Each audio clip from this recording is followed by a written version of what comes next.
Aujourd'hui, en fait, l'idée, c'était de parler un peu des potentialités des drones, parce qu'on voit qu'il y a parfois des expérimentations qui se font ci ou là avec les drones, parfois des images. Voilà. Alors moi, j'en ai vu pour notamment tout ce qui était valorisation, le petit film et la vidéo, mais il y a peut-être moyen d'en faire aussi autre chose. Comment ça marche, comment ça s'encadre aussi. Est-ce que tout le monde peut faire voilà, tout et n'importe quoi. Voilà, l'histoire, c'est de se donner quelques petites balises un peu sur ça, voir un peu les potentialités. Puis là, on a la chance d'avoir avec nous Teddy Go, qui est pilote de drone. Donc, Teddy, tu vas nous expliquer tout ça, comment ça marche, Ouais. ces petites machines. Et puis, voilà ce qu'on peut en faire. Alors, Teddy, c'est pas forcément un pro des milieux aquatiques, par contre. Donc, du coup, on peut. Alors, on a réfléchi ensemble à comment on pouvait faire rencontrer ces deux univers. Donc, votre participation, elle est bienvenue là-dedans. Si vous avez des, des choses concrètes en tête, vous n'hésiterez pas à lui poser la question pour voir si techniquement c'est quelque chose qui est jouable, voilà, etc. Donc on a réfléchi à des applications, mais voilà, on est dans l'échange. À la base, c'était un module qu'on avait prévu en plus TMR là pour le jeudi soir, et en fait, on se rend compte que l'autre jour, on a discuté pendant 2 heures, donc en fait, il y a quand même de quoi faire. Voilà. Alors, pour juste te présenter rapidement, aujourd'hui, on est 37 inscrits, je crois que vous êtes 31 arrivés. Grosso modo, je fais un petit partage d'écran parce que c'est la technologie, hein. Maintenant, je sais faire des trucs que je ne savais pas faire avant. Donc, grosso modo, vous venez de là. Donc, donc voilà, donc sur la partie habituelle, on va dire, Nouvelle-Aquitaine, Centre-Val de Loire. Et puis on a quelques échappées du nord, de la Manche. Voilà, et puis aussi quelques-uns du sud qu'on voit un peu moins parce que évidemment, le kilométrage fait que on est c'est moins facile de venir à Lattu. Et voilà, si je vous promène sur la carte, voilà, grosso modo, on est dans ce secteur-là. Donc, t'es dit, si tu veux, tu peux te Ok, présenter et puis commencer. allez, on y va. Bonjour à tous.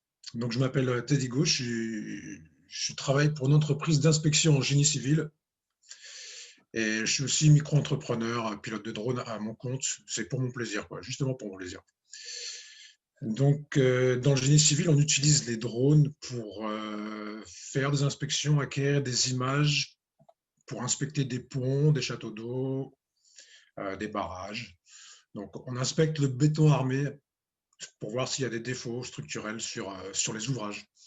Donc, moi, je ne connais pas trop la nature, mais je pense qu'il y a des applications transposables sur les rivières. On va voir ça tout à l'heure. Euh, voilà, donc moi, j'habite Montmorillon et je suis aussi passionné de nature. Donc, je suis pêcheur aussi et il m'arrive de passer beaucoup de temps auprès des rivières avec mon drone et ma canne à pêche et j'ai fait quelques vols autour des rivières, le long des rivières et ben, je me suis rendu compte qu'il y avait peut-être quelque chose à développer pour vous. Et il y a des infos peut-être qui sont intéressantes euh, quand on utilise un drone. Voilà, de manière professionnelle, bien sûr. Donc, qu'est-ce qu'un drone? Un drone, c'est un petit véhicule aérien sans pilote, commandé à distance par onde radioélectrique. C'est tout simple. Donc, un drone, c'est ça. Ça, c'est un jouet. Il n'y a pas de caméra. Ça vole très mal. Et bon, c'est tout. Voilà. On peut en faire On quelque a, chose quand même. ça sert à quelque chose. Oui, quand même. Bah, tu peux t'amuser avec ta fille, c'est tout, quoi. C'est Yes. tout. Après, on a d'autres drones, des entrées de gamme, comme celui-ci, qui permettent déjà de faire. Donc, c'est très compact. Et ce genre de drone peut déjà acquérir des images de qualité et des vidéos de qualité aussi.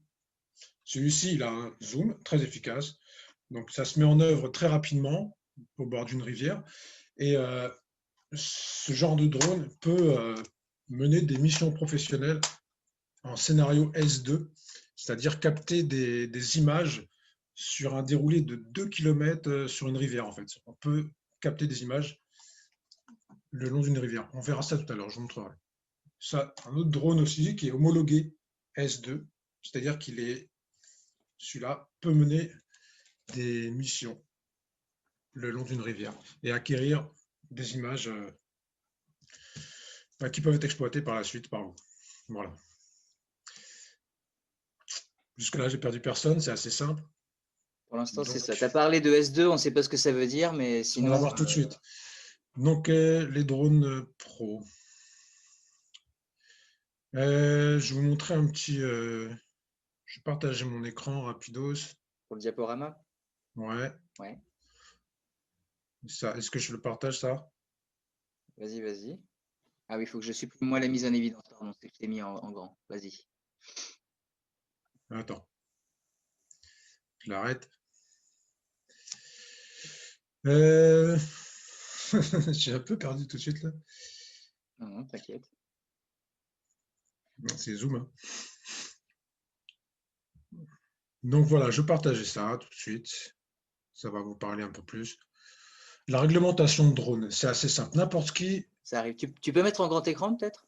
ouais, c'est ce que je fais. Ok. Voilà, n'importe qui peut piloter un drone à peu près n'importe où. La hauteur de vol maxi, c'est 150 mètres.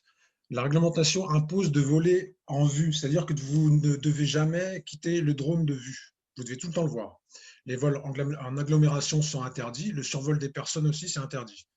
Et si on utilise un drone de plus de 800 grammes comme celui-ci, vous devez le déclarer à la DGAC sur un site internet, le site internet de la DGAC qui s'appelle Fox Alpha Tango. C'est aussi simple que ça.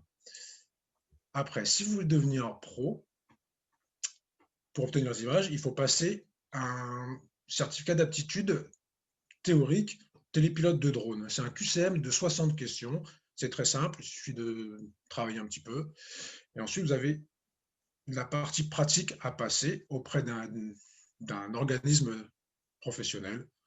C'est très simple aussi. Vous, en tant que technicien médiateur de rivière, je vous conseille, si ça vous intéresse, et si vous avez des aptitudes au pilotage, c'est-à-dire que si vous avez, par exemple, dans votre passé, ou si vous êtes encore euh, utilisateur de consoles de jeux, c'est très simple en fait de piloter un drone. D'autant plus que les drones de dernière génération, ce sont des concentrés de technologie assez pointus et il y a des vols stationnaires en GPS. C'est très simple en fait. Il y a beaucoup d'assistanat dans le vol. Et ça revient à piloter, en fait, c'est une simulation, c'est quand même un simulateur de vol, mais en réel. Voilà. Donc, enfin, on ne peut pas voler n'importe où exactement, hein. Là, je vais vous montrer la carte de France. Euh, ouais, c'est pas facile, hein. Je pense qu'il faut que tu quittes ton partage pour en mettre un autre, hein. Je crois que c'est comme ça que ça Ouais, marche. c'est ça en fait. Ouais. Voilà, je vais y arriver. Mhm. C'est un peu lourd, hein, Zoom, hein, mais bon. Là, ça vous arrive? Ouais. Géoportail. Voilà, géoportail. Géoportail, restriction de vol de drones, de loisirs. La carte de France. Donc, tout ce qui est en rouge, ce sont des zones interdites de survol en drone pour plusieurs raisons. On peut zoomer. Donc, tout ce qui est en rouge, c'est soit ce sont des zones interdites, soit ce sont des agglomérations, des zones aux alentours des aéroports, des aérodromes, des centres pénitentiaires, des centrales nucléaires, des zones militaires, des réserves naturelles. Et donc, il est interdit en tant que pilote de loisirs de survoler ces zones. On a des zones oranges, donc il y a des restrictions de vol et la hauteur maximale, par exemple sur cette zone orange, c'est 50 mètres. Il y a plusieurs zones, c'est 100 mètres, 120, 60, 30, selon où vous vous trouvez. La plupart du temps, quand on suit une rivière, c'est autorisé. Mais en tant que pilote de loisirs, vous ne pouvez pas voler sur les zones rouges. Quand vous êtes pilote pro, vous pouvez voler dans les zones rouges. Il suffit juste de demander des autorisations auprès de la DGAC, soit auprès de la DGAC, soit auprès du ministère des Armées. Donc, ça se passe sur le site de la DGAC, Alpha Tango. Je vais vous montrer ça tout de suite, c'est très simple. C'est très simple, mais bon, pas tant que ça en fait. Voilà. Tu as un site pour faire la demande en fait. Voilà, c'est un site pour faire la demande. Une fois que vous êtes pro, voilà le site en question. Une fois que ça te va en gros. Si vous décidez d'acheter un drone qui pèse plus de 800 grammes pour mener ce genre de mission, vous devez le déclarer sur ce site. Si vous trouvez que vous devez utiliser un drone ou faire appel à un prestataire de drone pour acquérir des images de rivières, je vous conseille d'aller sur ce site et vous voyez tout en bas, il y a la liste des exploitants déclarés. C'est un fichier Excel que vous pouvez filtrer et vous pouvez trouver par région la liste des exploitants déclarés qui sont capables de mener le genre de mission nécessaire à l'acquisition de données qui vous intéressent. Donc c'est très important parce que ça permet d'obtenir des images légales. Parce qu'il y a beaucoup de sociétés de production en France qui opèrent avec des drones mais qui n'ont pas le droit de le faire. Donc ça arrive. Hein. Ce sont juste des sociétés d'audiovisuel qui utilisent le drone, mais la réglementation, ils en ont rien à faire. Donc, moi, je vous conseille, si vous voulez exploiter les images de manière légale, de faire appel à un exploitant déclaré sur cette liste. Donc là, il y a à peu près 4000 exploitants en France, en fait, entre les micro-entrepreneurs, les entreprises d'inspection et les entreprises d'audiovisuel déclarées. Il y a beaucoup de monde, en fait. Il y aura tout le temps un opérateur à côté de chez vous. Voilà. Donc là, apparemment, je suis clair. Il y a beaucoup d'informations aussi à voir. Si ça vous intéresse de passer pro, il faut que je partage ça. Attends. Oui, parce Oui. que tu dis que c'est une formation assez courte, hein, donc peut-être qu'il y a quelques. Alors, Oui.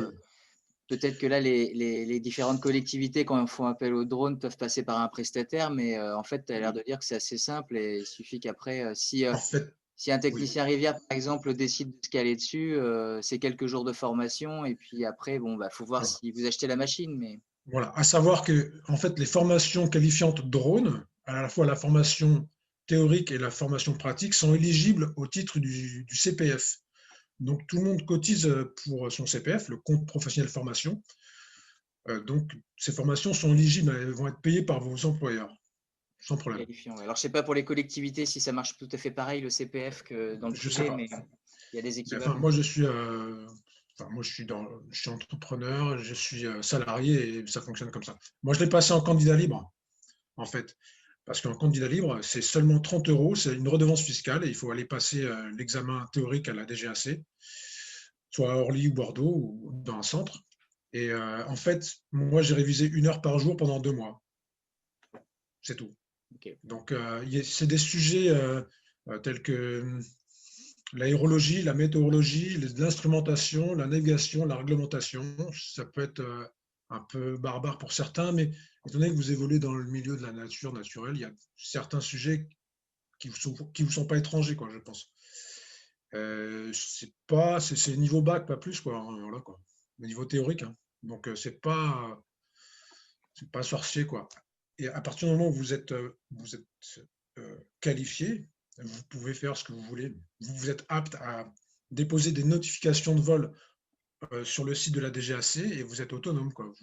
Vous pouvez acquérir les images que vous voulez en déposant les autorisations nécessaires iDouane et vous pouvez faire à peu près ce que vous voulez. Donc, c'est l'avantage, en fait, de passer pro.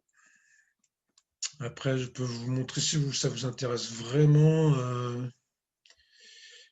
Comment je vais passer là ouais, je tatouille encore hein, avec ce truc-là. Uhum. Je voulais vous montrer un site qui s'appelle Drone Exam. Euh, Attendez, pas facile de jongler. Je vais y arriver.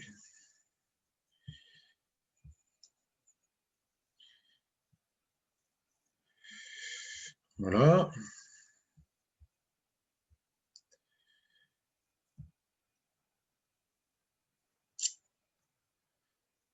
Là, ça vous arrive. Ouais, c'est bon. Le site DroneExam. Donc là, on voit le lien, par contre. On n'est pas Ah, sur le site, mais on voit ta 3e page de diaporama.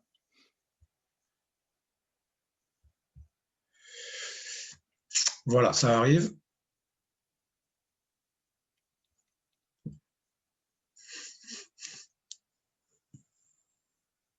Ouais. Bon, voilà, ça c'est le site DroneExam. C'est un site qui est spécialement conçu pour passer l'examen théorique, pour vous préparer au passage de l'examen théorique de manière rapide, simple et en toute assurance. Ça coûte 60 € à vie et en fait, vous avez tout le contenu, vous avez absolument tout le contenu qui concerne l'examen théorique et vous avez surtout des modalités assez simples de préparation à l'examen, c'est-à-dire l'examen, c'est un QCM de 60 questions. Il y a 4 choix multiples à chaque question, 4 réponses possibles, et il faut avoir 45 sur 60. Donc, c'est relativement simple. Et ce site, c'est 60 €. Vous avez tout le contenu. Vous avez les entraînements aussi qui sont basés sur l'examen théorique, c'est-à-dire les 60 questions. C'est très simple. En 2 mois, en fait, ça se passe. Voilà. Ensuite, l'examen pratique, il faut contacter un organisme de formation. Il y en a pareil partout à peu près en France.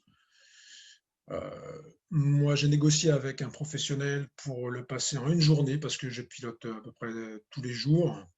Et ça a été une formalité, quoi. En fait, le professionnel veut seulement se rendre compte que vous pilotez en sécurité, surtout pour les gens, et que vous réglementez, que vous respectez la réglementation, en fait. Surtout ça, quoi. C'est surtout axé sur un aspect sécuritaire. Après, que vous puissiez faire des pirouettes ou des figures incroyables en drone, ça vraiment. Les manœuvres de base qu'on vous demande sont basiques, quoi. C'est pas compliqué. Et vous allez voir, pour voler au-dessus d'une rivière, c'est pas très compliqué. Et donc là, je propose qu'on. Complément, si tu veux, il y a David sur le chat là, donc de l'établissement public Loire qui dit qu'il y a un autre site aussi chez Guigui qui propose des QCM des années passées pour l'examen si jamais certains veulent s'entraîner. C'est pour info complémentaire. D'accord. Non, je regarde. Gligli. Ah oui, d'accord. Oui, il me semble que je connais ce truc-là. Voilà. Donc moi, je propose qu'on regarde une vidéo pour se rendre compte. Attends, on va quand même faire un. Je vais quand même vous faire un point sur la réglementation. Ouais. Savoir grosso modo dans quoi on a le droit de naviguer là. Voilà. Très simple. Je vais vulgariser au maximum en fait la réglementation pour aller tout de suite à ce qui vous intéresse, l'essentiel. Ce qui peut être intéressant avec un drone sur les rivières, moi j'en sais rien en fait, je sais pas. Je sais que moi, si je dépose une notification de vol pour opérer en scénario S2, j'ai le droit de. Qu'est-ce qui se passe? C'est un peu compliqué. Hein. T'as pas Ah, fait je le bon m'embrouille. partage.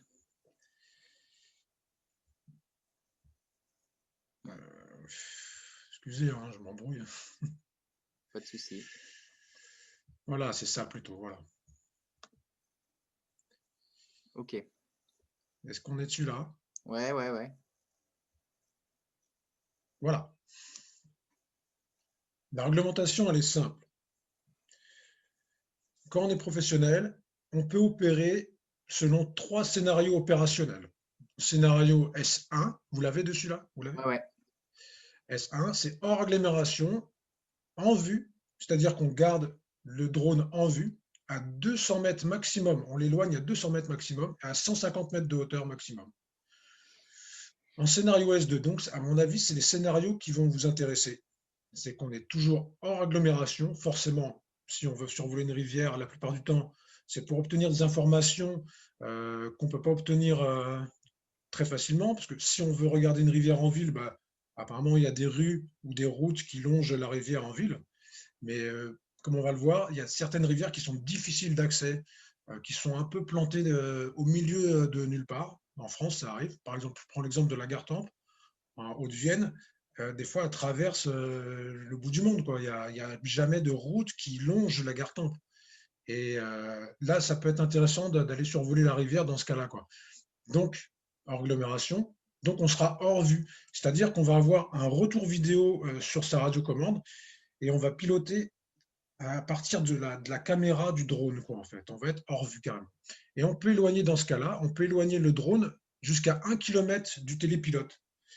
C'est-à-dire qu'on peut aller se positionner de manière stratégique au bord d'une rivière ou un peu plus en hauteur et s'éloigner d'1 km d'un côté en amont, revenir jusqu'à notre niveau et descendre le cours de la rivière jusqu'à 1 km en aval. C'est-à-dire qu'on peut capter 2 km de déroulé sur une rivière.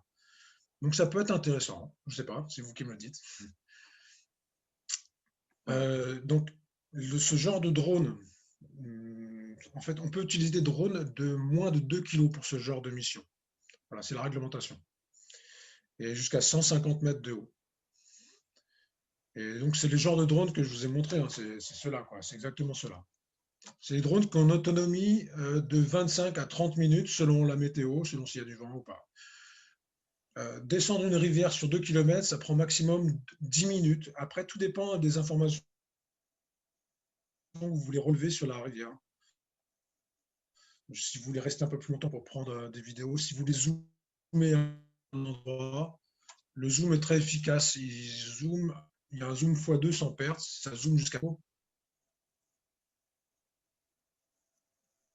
en fait, c'est vous qui allez me le dire. Donc le scénario S3, ça vous regarde peut-être pas, c'est un scénario opérationnel en ville, en agglomération.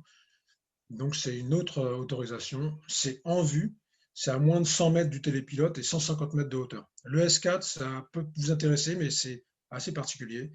C'est un scénario opérationnel qui peut être seulement opéré par un pilote de drone qui a déjà une expérience en vol habité. C'est au moins un pilote d'ULM ou un pilote d'avion, quoi. Et donc, c'est un vol hors vue. Et pareil, là, c'est illimité. Il peut dépasser le kilomètre, mais il faut prendre des dispositifs, des dispositions de sécurité au niveau du sol. Il faut que tout le parcours du drone soit sécurisé à la fois en amont et en aval. Et là, c'est vraiment très compliqué. Et il n'y a pas beaucoup d'opérateurs en France qui opèrent selon le S4. Et pour cause, mais ça peut coûter très cher, je pense, si vous trouvez déjà l'opérateur qui peut vous le faire, parce qu'il faut mettre en place tout un dispositif de sécurité. Pour le S2, c'est pareil, il faut mettre en place un dispositif de sécurité qui va exclure, enfin, comment dire, on n'a pas le droit de survoler les personnes. Il faut que tout le long de la rivière, vous trouviez personne dessous, quoi. Donc il faut au préalable, sûrement, baliser, mettre en place un balisage.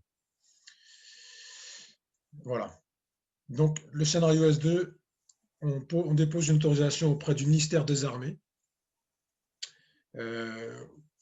au moins 4 heures avant le début des opérations et au plus tôt 4 jours avant, à peu près, si je me rappelle bien. Et si jamais le ministère des Armées vous répond par la négative, bah, il ne faut pas mener la mission, quoi, c'est tout. Voilà, donc là, je vous propose de regarder tout de suite une vidéo. Qu'est-ce que tu en penses? À moins qu'il y ait des questions. Ouais, bah, si tu veux, on peut faire une première, peut-être par rapport à ce que tu as dit. Là, on est plus dans le comment on fait, mais après, on va voir un peu sur le domaine des applications. Mais si vous avez des questions, n'hésitez pas. Moi, j'ai une question, si possible. Mathieu, alors n'hésite pas à te représenter. Ouais. Bonjour, Mathieu Racigneux, technicien au syndicat d'aménagement Gartempe-Creuse, Bonjour. à Montmorillon aussi. Voisin. J'ai vu, après peut-être que vous en parlerez plus tard, j'ai vu qu'il y avait une évolution de la législation au niveau Oui, européen d'intervenir. oui. Je ne sais pas si vous en parlerez après ou si ça modifie les scénarios et les conditions. Mais disons que les scénarios actuels, ils vont ils vont encore avoir, d'après le site du ministère de la Transition écologique, que je vous invite aussi à visiter, sur l'usage professionnel des drones, les scénarios actuels nationaux vont encore perdurer pendant quelques années. Voilà, il va y avoir une période de transition et on va pouvoir encore opérer selon les scénarios nationaux.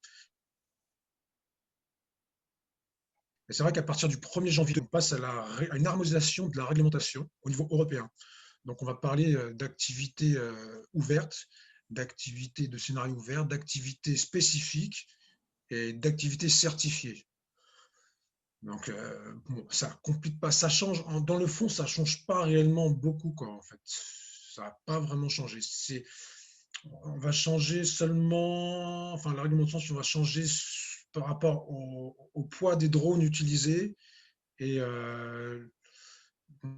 les classes de drones aussi, selon leur poids. C'est surtout ça qui va changer. Et en fait, ça va donner un peu plus, ça va un peu plus, comment dire, je ne trouve pas le mot. En fait, les pilotes de drones pro vont avoir un peu plus de poids dans leurs activités, en gros. Mais ça reste encore assez nébuleux, quoi. Mais si vous voulez plus amples informations, je vous invite à consulter le site du ministère de la Transition écologique au chapitre Usage des drones professionnels. Là, tout est détaillé et toute la nouvelle réglementation est détaillée. Et à savoir qu'il y a une période de transition qui va donner quand même de la souplesse dans la transition. On va pouvoir utiliser les scénarios opérationnels nationaux tels qu'ils existent actuellement, S1, S2, S3, S4, pendant quelques années. Et ça, c'est le terme utilisé par le ministère de la Transition écologique. Donc, c'est quelques années. Voilà. D'accord, merci. Il y a d'autres questions ou sinon tu continues? Oui, mais bon, là, on arrive à... je ne vais pas quitter la réunion. Là, en fait, là, je vous invite à vous connecter sur YouTube. Je ne sais pas si... Parce qu'en fait, le partage de la vidéo par Zoom, il ne va pas être de très grande qualité parce que ça rame un peu. Ça va saccader extrêmement. Et c'est vraiment dommageable. Mais je pense qu'il est nécessaire d'avoir, pour se faire une idée précise de ce que peut être une captation de vidéo de rivière Okay. Du coup, tu nous mets un lien par dans le drone, chat ou comment tu d'avoir une fais? qualité d'image. Ok. Déjà, il faut se connecter sur YouTube. Je vous propose de vous connecter sur YouTube. Ok. Est-ce que donc vous avez tous une connexion Internet apparemment, Oui. étant donné que vous êtes sur Zoom. Ok. Vous êtes sur YouTube? Ouais. Je vais me mettre sur YouTube aussi. Et on va se faire la visio, on va se faire le reportage en même temps. On se lance le clic. 3, Ouais, 2, 1, on va c'est faire parti. voilà, on va faire comme ça. Ok. Donc, la première vidéo, j'en ai mis plusieurs. Après, vous allez avoir accès à ma chaîne YouTube et vous pouvez visionner les vidéos que vous voulez. Il y en a quelques-unes en ligne. La première, ça va s'appeler Rivière, au pluriel, Forum TMR 2020. Et on tape ça dans la barre en haut alors. Ouais, c'est ça. Rivière, au pluriel, espace, Forum TMR 2020. Sinon, tu mets le lien dans le chat, comme ça, il n'y aura pas Ouais, d'erreur. normalement, on y arrive.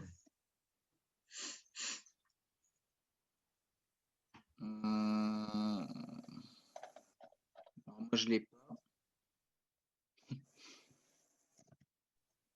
Tu l'as pas?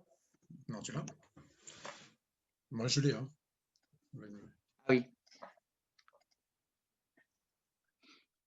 Je vais copier-coller le lien pour Ouais, tu l'as. Ah. CTRL-C. Alors, toc, je le mets à 0. Et le lien est dans le... Ah ben, je l'ai envoyé qu'à Mathias. Je recommence. Toc. Voilà, le lien là OK. est dans le chat. C'est bon, OK. Céline, je vois qu'elle est OK. Donc, est-ce que tout le monde peut... Tout le monde est prêt, peut-être? Je ne sais pas si on peut... Fais tes petits commentaires dessus. Allez, on se met à 0 et tu nous dis comment on démarre. Tout le monde est OK? Ouais, Je ne sais pas si tout le monde l'a. J'espère que tout le monde l'a. Parce qu'en fait, je vais commencer en même temps, je vais le faire en live. ouais, vas-y. Donc c'est parti. En fait, le survol permet d'inspecter, de regarder les ouvrages qui se trouvent sur les rivières. Donc là, on a vu une passe à poissons. Apparemment, c'est ça, je crois. Là, on est sur la Gartempe, hein, dans la Vienne. Là, on peut encore un ouvrage, un moulin, avec une petite passe à poissons aussi sur la droite. Donc là, on se situe à peu près à 20 à 25 mètres de hauteur. On peut prendre de la hauteur. On peut zoomer aussi. Là, je n'avais pas de zoom sur ce drone.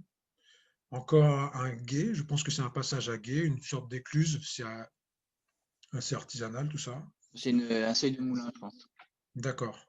Donc, encore la même chose. Là, on est au niveau de Sauger, hein, ceux qui connaissent. Je pense que c'est une passe à poisson aussi, mais je ne suis pas trop. Une Moi, je brèche. prends des images, C'est mais je une ne sais pas brèche. Ouais. si c'est pertinent en fait. Mathieu, tu connais bien le secteur. Là, on est dans la Haute-Vienne, sur la Gartempe encore. C'est encore un ouvrage, c'est une sorte d'écluse sûrement. Donc, on a changé de saison, on est en hiver. Hiver novembre 2019. Donc là, j'ai le zoom sur cet appareil. Donc ça permet de zoomer, de voir ce qui se passe. Donc on voit qu'on a un débit d'eau important. Donc on est vers Moulin-Berger, je crois, en Haute-Vienne, sur la Gartempe.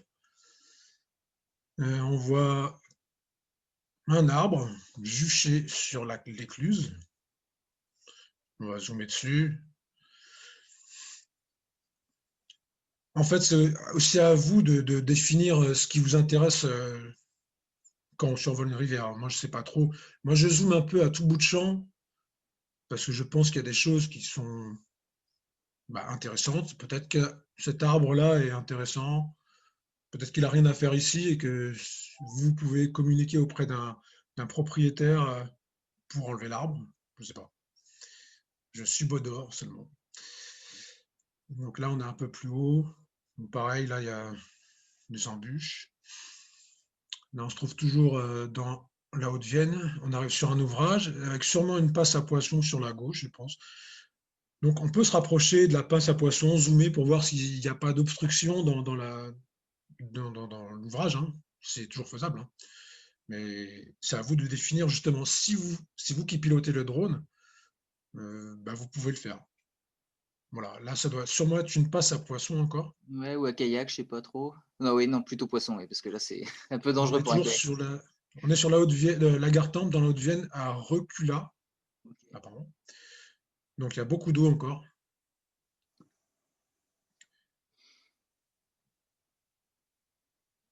C'est l'hiver. L'eau est marron.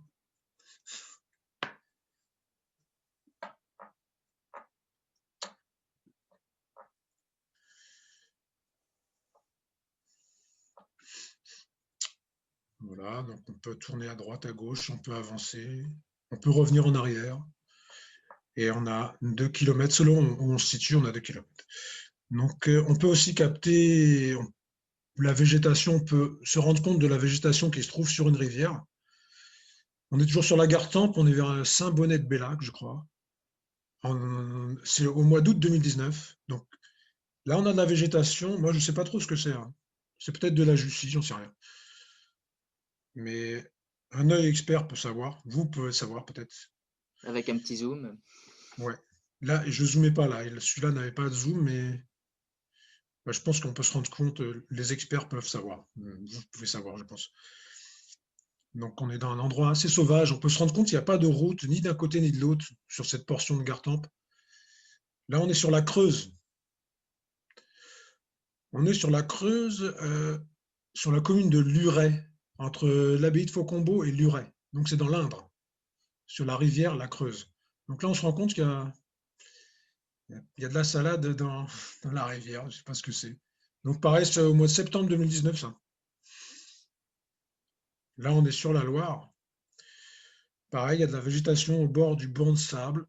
On est sur la Loire, à un lieu-dit qui s'appelle l'île Saint-Martin. C'est sur la commune de Lenéman, je crois, dans l'Indre-et-Loire. On est à 6 ou 7 km en aval de la centrale de Chinon. Voilà. Donc là, je zoome, je descends en même temps, et là, je suis désolé, mais il y avait un héron en même temps, et voilà, j'ai effrayé le héron. À savoir que si on vole à peu près à 40 mètres au-dessus de la surface, on n'effraie pas les hérons, c'est à savoir. Donc il est important de zoomer sans effrayer la faune, mais il faut voler à peu près à 40 mètres au-dessus de la surface. Là, on est sur la Vienne,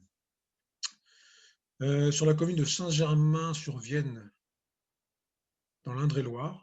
On est à 6 km en amont de la confluence avec la Loire.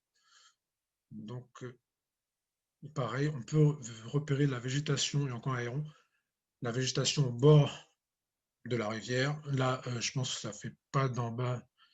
Il n'y a pas d'équivoque, c'est de la Jussie, je crois, hein, Ouais, je pense bien. Oui, c'est Il ça. n'y a pas les fleurs jaunes, mais parce qu'on est au mois d'octobre. Donc, on retourne sur la Gartempe. Ça permet aussi des survols comme ça de repérer les arbres qui sont couchés, les arbres morts qui sont couchés dans le lit de la Gartempe ou de la rivière. Repérer aussi les arbres morts, mais qui ne sont pas encore tombés et qui peuvent tomber. Donc je sais que certains arbres morts dans la rivière peuvent constituer des abris pour les poissons, des frayères, mais clairement, il y en a qui ne sont pas des frayères, mais moi, je ne peux pas savoir. Non. Le fait de survoler en drone vous permet de repérer ces arbres.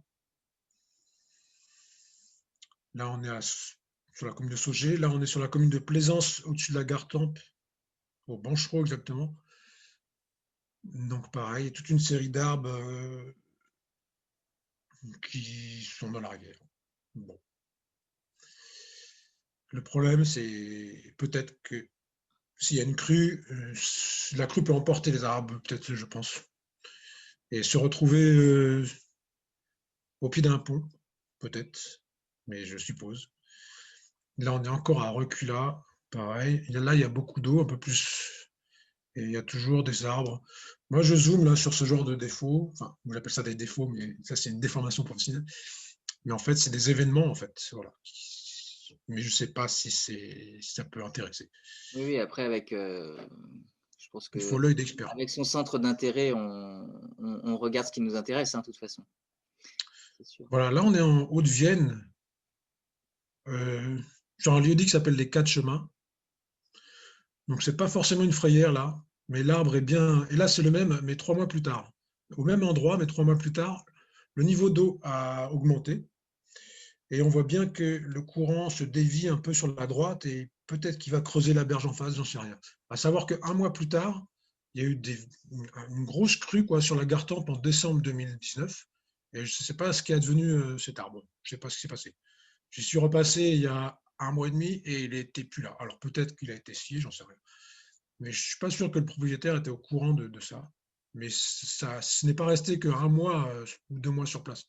Ça a dû dater, quoi. Mais c'est vrai que c'est pas facile, je pense, de traiter ce genre d'inconvénients. Là, donc, toujours au-dessus de la Gartempe, dans la Haute-Vienne, donc des arbres morts.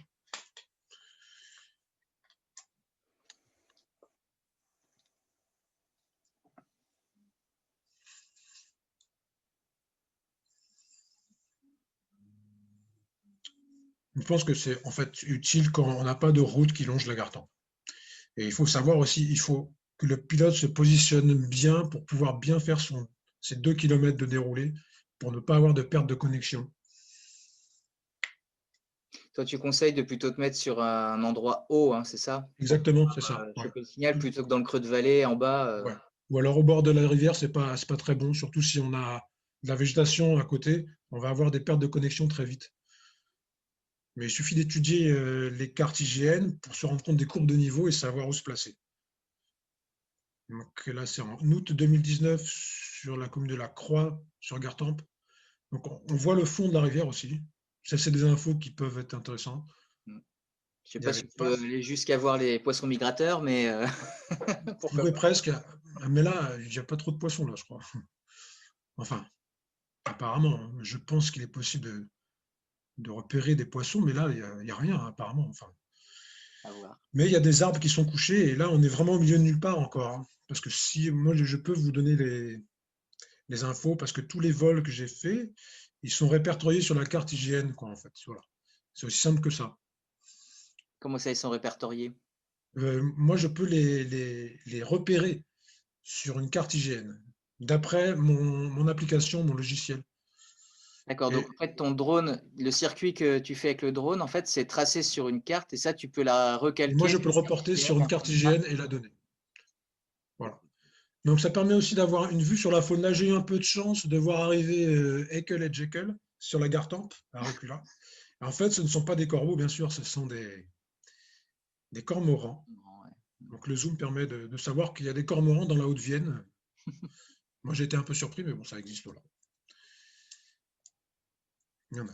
Donc là, on est sur la Loire, encore sur la commune de l'île Saint-Martin. Bon. Ça permet de savoir aussi ce qui se passe, de déceler peut-être des activités. Bon, je ne veux pas qualifier de braconniers les deux mecs qui sont sur la barque, parce que je sais qu'il y a des pêcheurs pros sur la Loire encore. Mais là, ils sont clairement au-dessus d'un trou dans la Loire et je pense qu'ils sont en train de poser des cordes, quoi, je ne sais pas. Mais en fait, le drone ne permet pas non pas un flicage, mais de prendre des infos, de savoir qu'il y a des gens qui sont sur une barque sur la Loire à cet endroit. Tant qu'on ne prend pas leur visage, tu as le droit de le faire, c'est ça? Non, voilà. Parce que là, les gens sont on ne peut pas identifier les personnes. Voilà. Ok. On sait seulement qu'il y a une personne au bord de la rivière. Là, j'ai beau zoomer, c'est pour voir peut-être ce que la personne est en train de faire. Là, on voit que le gars est en train de pêcher, c'est tout. Mais on ne peut pas l'identifier, donc il n'y a pas de problème. Voilà, ça c'est une première vidéo. Donc, si vous avez des questions, je ne sais pas quel est votre ressenti, si vous trouvez une utilité quelconque au vol de drone. Alors, attends, si je reprends le fil du chat, il y a peut-être quelques questions qui sont arrivées. Est-il possible de voler à hauteur des arbres, par exemple? Il y a des questions pour Comment? qui on veut être plus proche. Est-ce qu'on a le droit de voler à hauteur des arbres Bien sûr. ou on est trop bas? Non, non. Et si vous êtes très agile, vous pouvez slalomer entre les arbres, il n'y a aucun problème. À savoir que ce genre de drone est muni de capteurs à l'avant, sur les côtés et à l'arrière. Mais donc, il peut éviter les murs, mais il ne peut pas éviter les fils électriques et ni les branches très fines. Parce que s'il rencontre un mur, il va s'arrêter 7,50 m avant le mur. Mais s'il passe devant une ligne électrique, il ne va pas repérer la ligne électrique. Et une branche d'arbre très fine, il ne va pas la repérer, il va rentrer dedans. Donc, il n'y a aucune interdiction au niveau des arbres, hein. Vous D'accord. pouvez Donc voler auprès on des peut arbres. descendre. Toi, la préconisation, c'est pour pas effrayer la faune, vaut mieux éviter, surtout sur des espaces naturels, mais on peut descendre comme on veut. Du coup, ça répond un peu à la question de Sylvie aussi, qui posait donc au département de Charente-Maritime, qui demandait si on pouvait zoomer sur la végétation pour l'identifier. Bah, oui, on Bien peut sûr, zoomer, puis le cas échéant, on peut même se rapprocher, survoler de près, quoi. bien sûr, oui, on peut. Ouais, ouais. Après, il faut ne pas perdre la connexion avec le drone, c'est toujours ça, quoi. Mais ça, c'est une question de pilotage, mais Alors Julien, voilà. justement, avait une petite question. Qu'est-ce qui se passe quand on perd la connexion? Le drone fait plouf? S'il n'y a plus de connexion, non.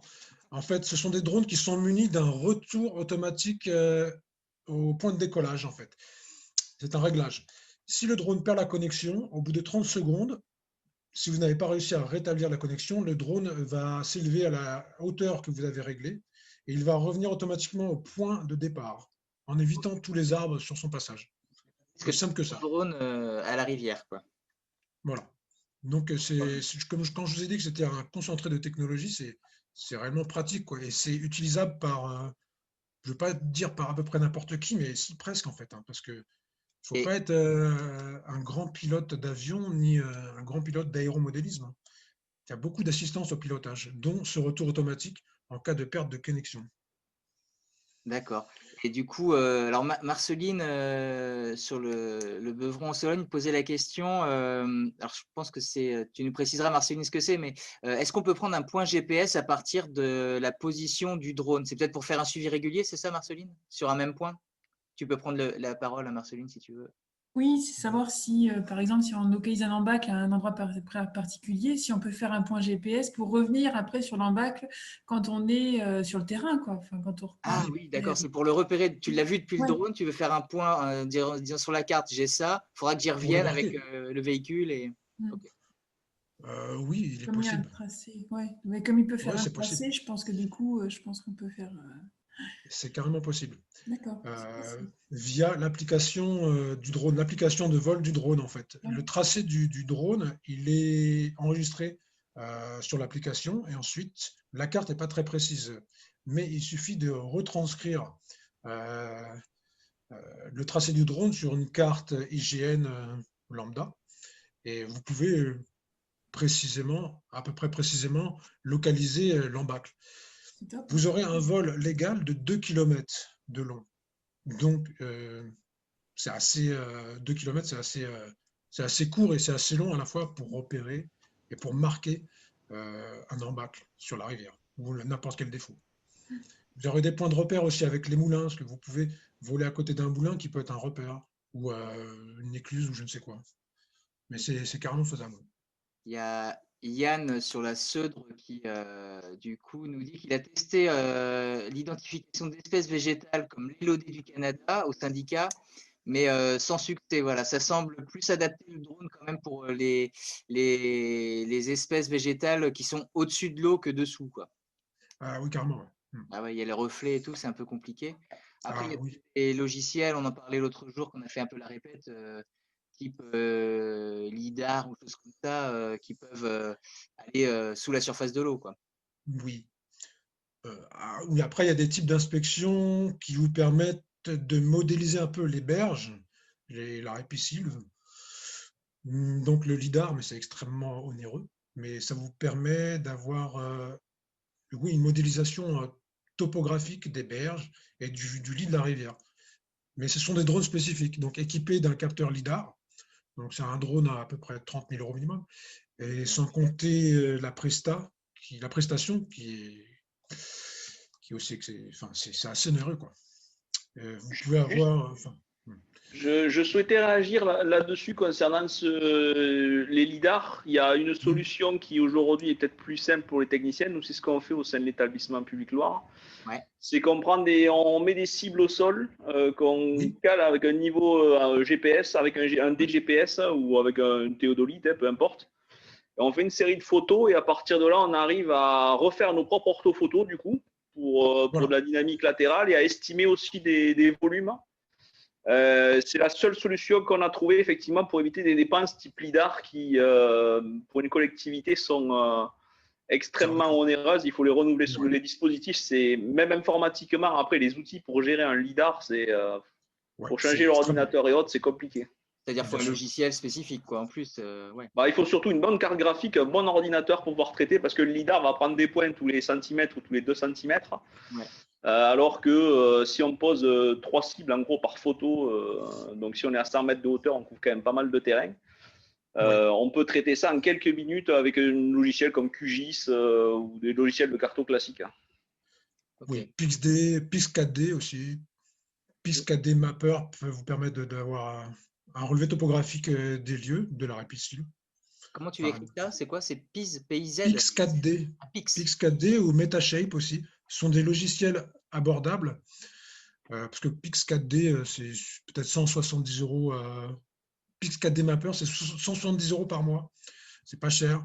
Et comme l'a dit le monsieur sur la Dour, euh, il est possible de placer 3 points de contrôle des GCP, ça s'appelle des Ground Control Points, auprès de la rivière, de la zone à survoler et d'obtenir des relevés topographiques, des orthophotos précises, enfin pas plus précises qu'un lidar, mais ça permet d'avoir une idée, quoi. En fait, d'avoir une captation hors du visible, du champ du visible, comme là on venait à voir. Là, on a seulement des infos sur la végétation, sur ce qui est jonché, sur des activités sur la rivière, mais le fait d'avoir un relevé topographique, pourquoi pas?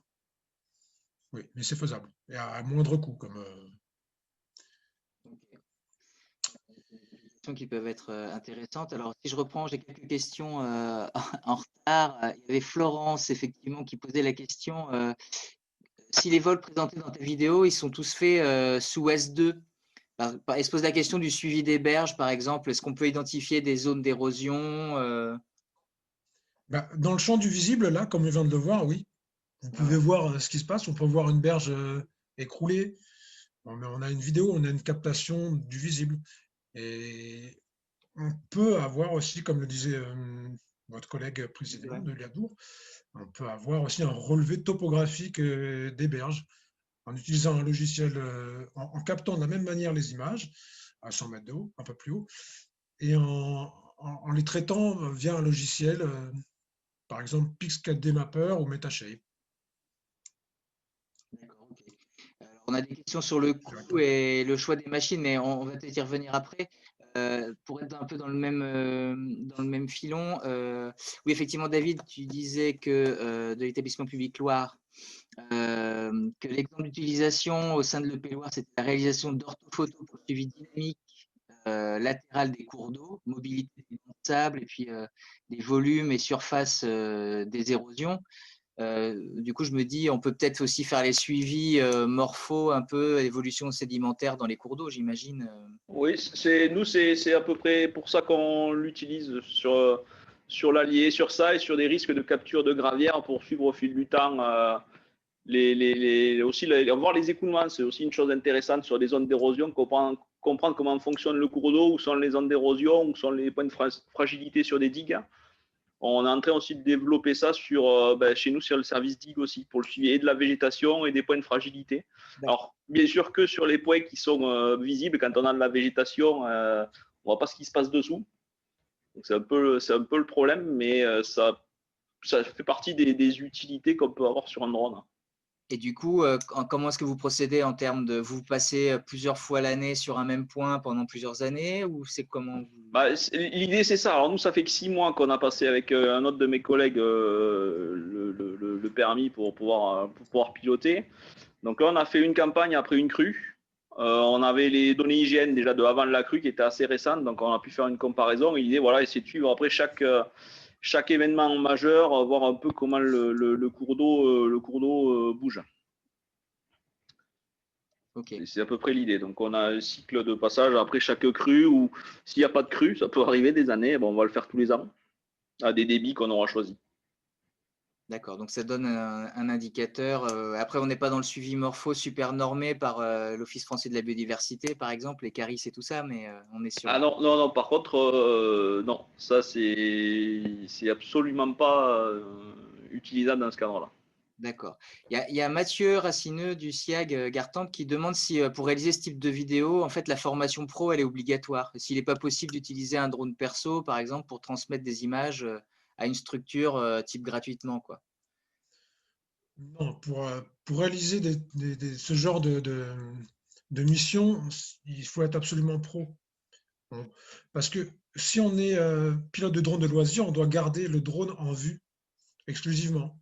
Donc, si on veut éloigner le drone de plus d'1 kilomètre de soi, il faut pouvoir utiliser un drone homologué S2 et il faut être du coup professionnel et passer le diplôme et se déclarer auprès de la DGAC et déclarer son drone auprès de la DGAC. Oui, parce que utiliser un drone homologué S2.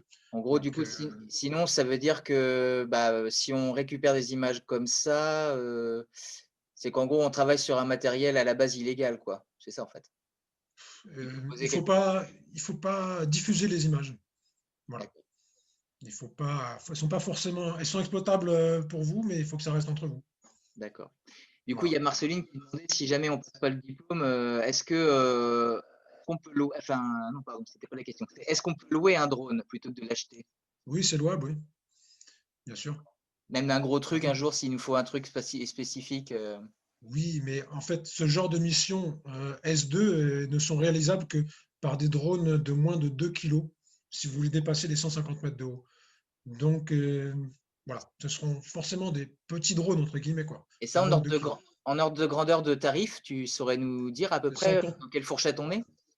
Chez Studio Sport, ils louent à 50 € par jour. Ok. Voilà. Mais je sais pas, Après, il est peut-être plus judicieux d'en acheter. Hein. Enfin, je ne sais pas, c'est à vous de voir. Et à l'achat, du coup, c'est quelle ordre de grandeur aussi? Un drone, le premier drone homologué S2, donc ça peut être celui-là, un Phantom 4 Pro ou alors un Mavic 2 Zoom avec le nombre de batteries, à peu près 4 batteries et l'homologation S2, ça pourrait être 2500 €. Voilà, D'accord, en termes d'acquisition. voilà, c'est ça. Ok, Si vous voulez, vous pouvez aller voir sur un site qui s'appelle Studio Sport. Vous ok. notez, Donc là-dessus, on en trouve quelques-uns. qui peut homologuer votre drone, vous vendre un drone homologué. Et ils font aussi le suivi technique des drones. C'est-à-dire que si vous achetez chez eux, ils vont faire l'entretien, votre entretien aussi. Ils peuvent le faire, vu que vous avez acheté chez eux. Il y a d'autres sites aussi, hein. Mais par exemple, Studio Sport. Rappelons que tu as des actions dans l'entreprise. Absolument pas. Non, non, c'est pour vous dire que c'est un conseil voilà, de connaisseurs de drones. Vous pouvez aller fouiller là-dessus, ça a l'air d'être pas trop mal. Alors, si je reprends, est-ce que j'ai des questions en retard? Alors, David dit, même si mise à disposition gratuite, le vol est fait dans un cadre professionnel, il faut un permis. Attends, j'ai pas compris la question. Non, mais en fait, c'est pas une question, c'était plus une remarque. Effectivement, ça confirme le fait qu'il D'accord. faut bien un permis, ouais. Est-ce que j'avais autre chose qui était dans les tuyaux?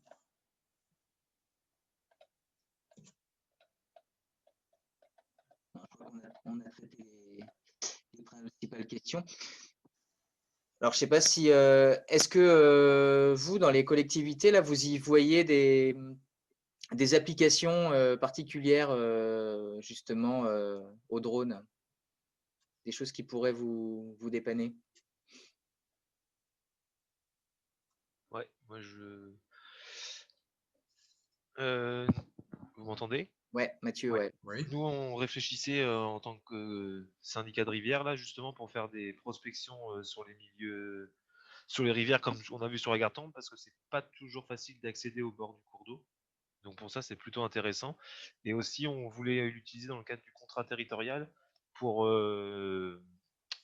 faire des reportages sur des actions, des travaux de restauration morpho ou des choses comme ça, qu'on voit pas forcément, on se rend pas forcément toujours bien compte au niveau de la berge. Et quand on prend des photos ou des vidéos du bord du cours d'eau, et des fois la hauteur permet d'avoir une meilleure visibilité des travaux qu'on fait en fait, pour communiquer dessus ou même pour nous pour voir ce que ça donne au niveau global. Ok. Ça peut être aussi un bon relais, j'imagine, quand des riverains vous signalent qu'un arbre est tombé dans le cours d'eau, avant d'aller lancer tout de suite les tronçonneuses, ça permet d'aller voir avant, de se dire, bon, allez, là, ça peut attendre, ou là, non, il faut y aller. Ouais, J'imagine. ça permet de prioriser. C'était pour ça qu'on avait réfléchi aussi, ouais, pour prioriser les interventions, parce que des arbres, il y en a tout le temps qui tombent, et des fois, il y en a qui sont plus importants que d'autres, et ça permet vraiment de voir les risques si c'est à proximité d'un pont, d'un moulin, des choses comme ça. Puis même pour l'accès, parce que des fois, quand c'est trop pentu, bah, on peut pas accéder au cours d'eau, et des fois, c'est difficile. Ok. Il y a Yann, David Oglu sur la Seudre qui nous dit qu'effectivement, oui, c'est plutôt adapté quand même sur les grands milieux, ou alors sur les petits, mais qui ne sont pas végétalisés. Oui, On y tout à voit fait. mieux. Sinon, la délimitation de zones inondables aussi, ça peut être pas mal. Voilà, pour faire l'état des lieux des ripisylves également. Et plus largement, c'est très utile en com, quoi. C'est vrai. Ça Voilà, fait des belles Mathias, photos, quoi. Mathias effectivement, au syndicat de la Vézère, nous dit que pour les reportages, pour valoriser les actions, c'est quand même pas mal. Et puis, pour observer aussi les laisses de crue aussi. Alors, Florence aussi, qui a une question. Alors là, c'est plus d'ordre réglementaire. Là. Est-ce qu'en zone rouge, type base militaire, je pense qu'il doit y en avoir une sur son territoire, qu'il est possible de faire un survol de type S2? Mais il faut demander l'autorisation au ministère des Armées. C'est ça. Mais toutes les zones rouges dites militaires ne sont pas survolables, hein. C'est-à-dire que à Brest, la rade de Brest sur l'île Longue, je ne sais pas si vous voyez, c'est là où se sont stationnés des sous-marins nucléaires. Là, vous n'aurez jamais d'autorisation. Mais par exemple, le camp militaire de Montmorillon, si vous avez demandé l'autorisation au ministère des Armées, il est possible que vous ayez l'autorisation. Après, à savoir, il y a la France est constellée de ce qu'on appelle des réseaux à très basse altitude. Ce sont des réseaux d'entraînement à haute vitesse de l'armée française. En fait, l'armée française va voler entre 120 et 150 mètres à 900 km/h sur ces zones-là. Donc, ces zones-là, elles sont en zone rouge et vous pouvez les survoler à certaines dates. Voilà. Il y a certains moments, les zones sont activées et là, vous n'aurez jamais d'autorisation parce que les avions vont passer à très vive allure, à 900 km/h, et ils n'ont pas de système d'évitement, eux. Et le drone non plus n'a pas de système d'évitement. Donc, ça fait partie en fait du périmètre de l'activité de pilote professionnel de savoir se servir de ce genre de site. Là, en l'occurrence, c'est le site de la DIRCAM, la direction, enfin, c'est le site du ministère des Armées qui vous permet de savoir quand est-ce que ce réseau est activé ou non. Voilà, à savoir que les zones militaires, forcément, il faut demander l'autorisation au ministère des Armées pour les survoler. Mais il y aura des zones qui, quoi qu'il arrive, seront interdites. Ouais, j'imagine que c'est pas facile de se balader dans une centrale nucléaire, quoi. Par Ça, exemple. c'est pareil, c'est l'autorisation au ministère de la Transition écologique. Mais si c'est pour faire des photos de la centrale pour vous, vous n'aurez pas l'autorisation. Il faut vraiment avoir une commande spécifique. Mais par exemple, si c'est pour survoler la Vienne aux alentours de la centrale de Civaux, je pense que vous pouvez l'obtenir. C'est largement. Oui, je pense qu'il est possible de l'obtenir. C'est Il juste suffit de pas. Il faut pas capter faut pas prendre de photos de l'installation en fait en bord de rivière, de l'installation nucléaire en bord de rivière, c'est tout. Ok. Mais sinon, c'est compliqué, mais vous pouvez l'obtenir. Je vois que Yann nous fait part aussi du fait que voilà, la LPO, par exemple, fait des suivis de reproduction de loutardes, canepetières et des busards en drone. Donc, ça peut être aussi une application faune. Et Oui, il y a même des suivis nocturnes de loutardes par caméra thermique. Oui, donc j'imagine qu'il y a exactement. des drones qui peuvent être équipés de caméras thermiques aussi. Oui, tout à fait. Oui, oui, ça existe. Mais il faut des drones furtifs qui ne font pas trop de bruit, je pense. Je ne sais pas avec quels drones ils opèrent. Peut-être le Parrot Anafi thermique, je pense. Mais je pense qu'il ne faut pas faire de bruit, j'ai l'impression. Ou alors il faut voler à plus de 40 mètres avec un zoom. Mais je pense que c'est faisable, oui. Ouais. C'est une Et, application. Surveiller la faune à l'aide d'une caméra thermique, c'est une des applications, des nombreuses applications. ouais. Et il y a Aurélie Claval qui alors demande peut-être aux autres, là, je suis pas sûr si Teddy toi tu auras la réponse, mais elle demande s'il y a déjà eu des recensements de JUCI qui auraient été faits par drone. Et si c'était le cas, d'expliquer un petit peu la méthode qui est utilisée. Est-ce que vous êtes au courant de ça? Est-ce qu'il y a des quoi Des recensements de JUCI à partir de drones, est-ce que ça a déjà été fait? Ça, toi, Teddy, je ne sais pas si tu as une réponse, mais peut-être Non, parmi les autres je peux vous gestionnaires. dire. Moi, je peux vous dire que quand je survole la Vienne, je vois beaucoup de Jussie, quoi. Mais ça Ouais, peut être une application. Jérôme, je peux faire part Vas-y, Yann, ouais. de notre petite expérience sur le test Elodé. Ouais, Alors, déjà, pourquoi ça n'a pas trop bien marché? Parce que l'Elodé, en termes de teinte, se détache pas forcément du fond de la rivière. Donc, en fait, on a du mal à repérer exactement ces herbiers-là par rapport à des herbiers d'autres espèces. Par contre, typiquement, les herbiers de calitriche, qui sont souvent d'un vert très pétreux, ressortent très très bien, quoi. Donc même sur de l'immergé, on peut, à mon avis, sur certaines espèces faire du suivi. Et par contre, effectivement, sur de l'émergé type Jussie, Myriophylle du Brésil, ça me paraît tout à fait jouable, sous réserve effectivement qu'on soit encore en milieu ouvert avec peu d'arbres en bordure. Enfin voilà, si tu veux vraiment faire du surfacique précis, il faut que tu aies de la visibilité sur le cours d'eau. Donc en zone de marais, ça me paraît adapté. En cours d'eau, il faut que le cours d'eau soit d'un gabarit relativement important et qu'il ne soit pas trop végétalisé en berge. Mais ça me paraît jouable. Ce qu'on avait fait, nous, pour les loder, c'est qu'on a reporté sur notre cours d'eau un quadrillage en maille 50 cm par 50 cm. Et derrière, par traitement SIG en post capture par drone, on colorie les mailles positivement ou négativement. D'accord. Là, tu reportes tout à la main, c'est ça en gros tu traces. Non, non, en fait, on prend des captures photos Ouais. qu'après on réinjecte dans notre SIG avec le quadrillage par-dessus. Et derrière, on sélectionne les mailles positives et négatives. D'accord. Du coup, c'est un peu, c'est ce que David Maffre à l'établissement public Loire, il parlait d'utilisation de la télédétection sur la base d'orthophoto. Donc, c'est un petit peu ça, C'est quoi. un peu ça. On est un C'est peu dans ça, cette c'est ça. idée. On fait de la capture de photos et on fait du post-traitement. Ok. Bon, le jour où il y a quelqu'un qui invente un logiciel pour détecter direct la JUCI depuis le drone et reporter sur Alors, carte, il gagne de enfin, l'argent, là, c'est ça? franchement, sur la qualitriche, avec une analyse par teinte, ça me paraît peut-être jouable de, de faire sélectionner les mailles qui renvoient une certaine couleur ou une certaine gamme de couleurs, ça doit être possible. Alors après, je ne suis pas assez bon en SIG pour pouvoir, pour pouvoir vous parler de ça, mais en traitement SIG, ça me paraît possible. Ok. D'accord, merci.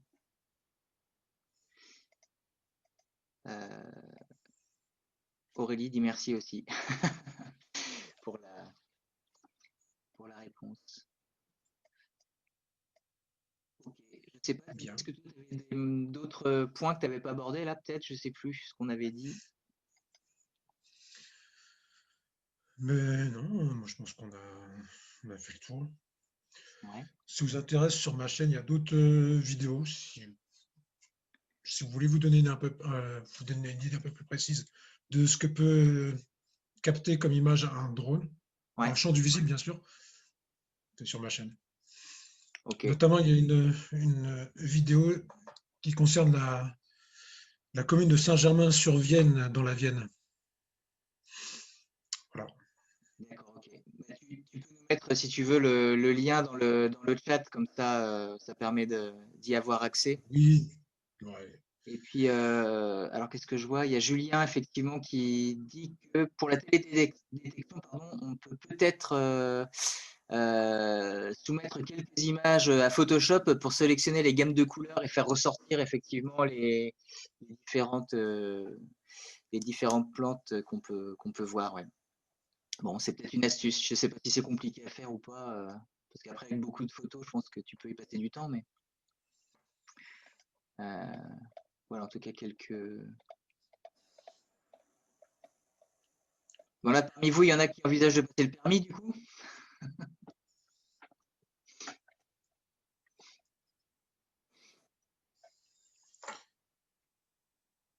Il n'y a pas encore full, mais ça viendra. Pourquoi pas? Voilà, visiblement, ça a l'air d'être pas si compliqué que ça, donc c'est peut-être envisageable. Après, il y a des prestataires, effectivement. Mathias dit plus tard. Ok.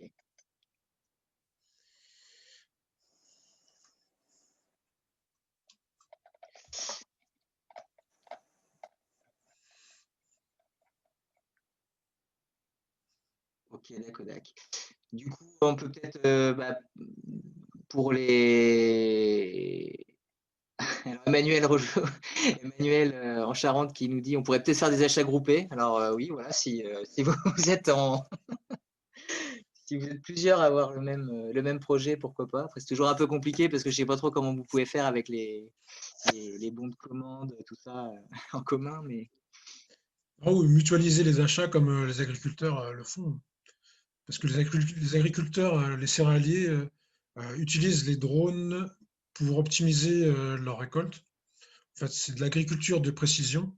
C'est assez cher aussi. Ce sont des drones multispectraux.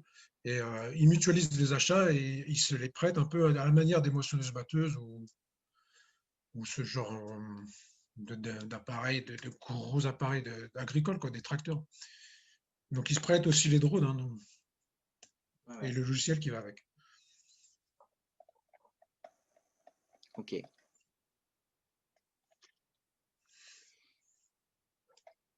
Bon, du coup, je ne vois pas de nouvelles questions apparaître. Je pense que voilà, on a une graine a été semée. Maintenant, il faut voir ce qu'on en fait.